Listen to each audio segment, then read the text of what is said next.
സമുദായ സംഘടനകളുടെ നിലപാടിൽ കോൺഗ്രസിന് ആശങ്കയുണ്ട്. രണ്ട് പ്രബല സമുദായങ്ങളാണ് തെരഞ്ഞെടുപ്പിന് തൊട്ടുമുമ്പ് പ്രതിപക്ഷ നേതാവിനെ മുന്നിൽ നിർത്തി യുഡിഎഫിനെ കടന്നാക്രമിക്കുന്നത്. അപ്പോൾ നേരത്തെ റോഷി പറഞ്ഞു തുടങ്ങിയായിരുന്നു. റോഷി, ആ ആശങ്കകൾ കോൺഗ്രസിലെ മുതിർന്ന നേതാക്കൾക്കുണ്ട്. അതിന്നലെ പ്രകടവുമായിരുന്നു. ഇന്നലെ ഒരു കോമഡി ഉണ്ടായത്, പെരുന്നയിൽ നമ്മുടെ സുകുമാരൻ നായരുടെ മീൻസ് NSSന്റെ ആസ്ഥാനത്തേക്ക് കൊടിക്കുന്നിൽ സുരേഷ് MP വൈകുന്നേരത്തോടു കൂടി വരുന്ന കാഴ്ച. കൊടിക്കുന്നിൽ സുരേഷ് വിചാരിച്ചു നമ്മളൊക്കെ ക്യാമറയൊക്കെ മടക്കി പോയെന്ന് വിചാരിച്ചു.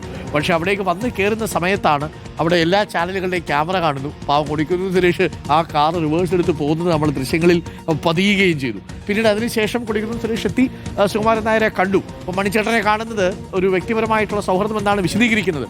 പക്ഷേ UDF അപകടം തിരിച്ചറിയുന്നുണ്ട്. പ്രത്യേകിച്ച് കോൺഗ്രസ് നേതാക്കൾ അപകടം തിരിച്ചറിയുന്നുണ്ട്.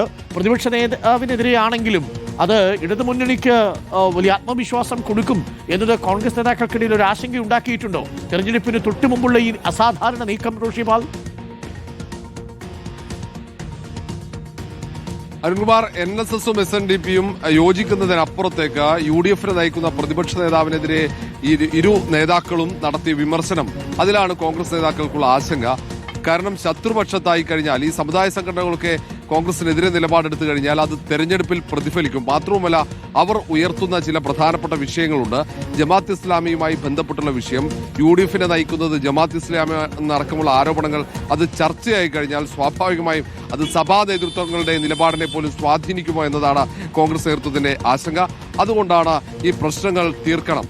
ഈ തെരഞ്ഞെടുപ്പ് സമയത്ത് മാത്രമല്ല, അല്ലാത്ത സമയത്തും സമുദായ സംഘടനകളെ ശത്രുപക്ഷത്ത് നിർത്തുന്നത് കോൺഗ്രസിന്റെ ഒരു പൊതു സമീപനമല്ല എന്നാണ് നേതാക്കൾ പറയുന്നത്.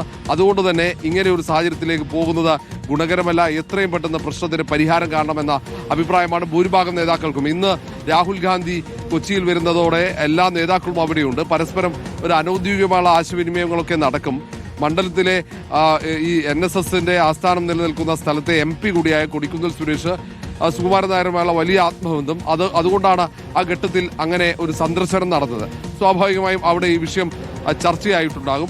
സുകുമാരൻ നായരുമായി ഏറെ അടുപ്പമുള്ള KC വേണുഗോപാൽ, ഒപ്പം രമേശ് ചെന്നിത്തല അടക്കമുള്ള നേതാക്കളുണ്ട്. അവരും ഏറെ വൈകാതെ സംസാരിക്കാനുള്ള സാധ്യതയുണ്ട്. ഔദ്യോഗികമല്ലെങ്കിലും അനൌദ്യോഗികമായെങ്കിലും സംസാരിക്കാൻ സാധ്യതയുണ്ട്.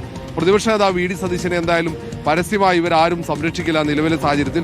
അങ്ങനെ സംരക്ഷിച്ച് വെള്ളാപ്പള്ളി നടേശനെയും SNDPയെയും സുകുമാരൻ നായരെയും NSSനെയും ഒക്കെ ശത്രുപക്ഷത്ത് നിർത്താനോ പിണക്കാനോ ഇവർ തയ്യാറല്ല. കാരണം ഏറ്റവും നിർണായകമായ നിയമസഭാ തെരഞ്ഞെടുപ്പ് പടിവാതിൽക്കൽ എത്തി നിൽക്കുകയാണ്. ആ ഘട്ടത്തിൽ സ്വന്തം ബ്രാൻഡിങ്ങിന് വേണ്ടി അങ്ങനെ ഒരു നിലപാട്, ഒരു വർഗീയ വിരുദ്ധ നിലപാടൊന്നും സ്വീകരിച്ച് മുന്നോട്ട് പോകേണ്ടതില്ല എന്നാണ് ഭൂരിഭാഗം നേതാക്കളും നമ്മൾ സംസാരിക്കുമ്പോൾ പറയുന്നത്.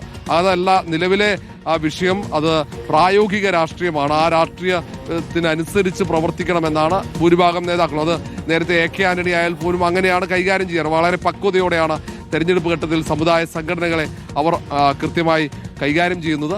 ആ തരത്തിൽ കൈകാര്യം ചെയ്യുന്നതിൽ പിഴവ് പറ്റിയോ എന്ന സംശയം പോലും നേതാക്കൾക്ക് ഇടയിൽ ഉയരുന്നുണ്ട്.